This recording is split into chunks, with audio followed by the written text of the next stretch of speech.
Hey there, my name is Gisele from Florida SEO Pro. In this quick video, I'm going to go over some tips and tricks you can start utilizing to help you bring more customers to your business by access your website more. So let's go ahead and start. The first thing that I'm going to talk about is your website. Just scanning through, I like that you have your chat box here. That surely helps with quick conversions. You have few images and content.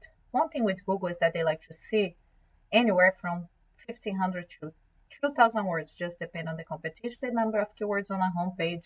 A keyword is anything someone may type in Google, look for a particular product or service. So on your content, you can intentionally place keywords to tell Google exactly what terms you want your website to be found when people are searching for it. All your images can be considered a content, so I recommend saving those as a keyword. Now I went ahead and inserted your website into a tool we call Wayhats. It just gives us a basic analytical view of your site. One thing that you look at is the UR and the DR. That means the power and the trust you have with Google. Anywhere between 30 and 40 is considered strong site. So if it's on the lower end and you utilize some of these tips, will help you boost your numbers and allow Google to trust you more. Right now you have 12 backlinks coming from 5 referring domains or websites. A backlink is anywhere you find one website linked to another via an anchor text. These links act like an endorsement of your site from others, which Google should trust in your business by seeing others vouching for you. Currently, you're indexed for 75 keywords and getting about 58 hits to your website a month. Let's take a look at your keywords. It looks like people are searching for a business name in particular. And they're great local by intent keywords.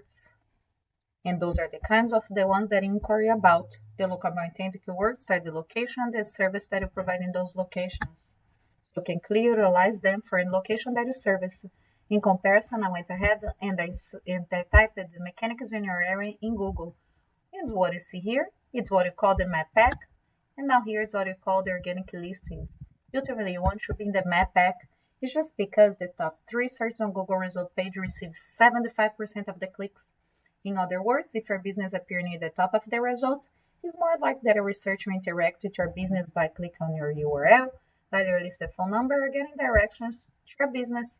And there are the citations. Citations in your business name, number, and address are shown exactly as per Google Business Profile. Those are then placed in various directories such as Yelp, Better Business Bureau, and Yellow Pages. I went ahead and I pulled up a competitor's website. They have their request an appointment tab, click to call phone number, some images, and content. I inserted them into the same tool. They're getting about 812 hits to their website a month. They have 497 backlinks coming from 203 referring domains. In the long run, you want to match them and bid them for at least 100. Let's take a look at their keywords, or also search for their business name in particular. And they have a bit of local by intent keywords. Those are all keywords you can utilize in different areas that you service. In conclusion, there's a high percent of people that don't scroll past the first page of Google. You surely want to be in those top sites. Now implement this strategy. A few ways that you can start claiming Google and get the first page. I hope you found this video very educational. If you have any questions, just let us know. We look forward to hear from you. We'll talk to you soon. Have a great day and thanks for watching.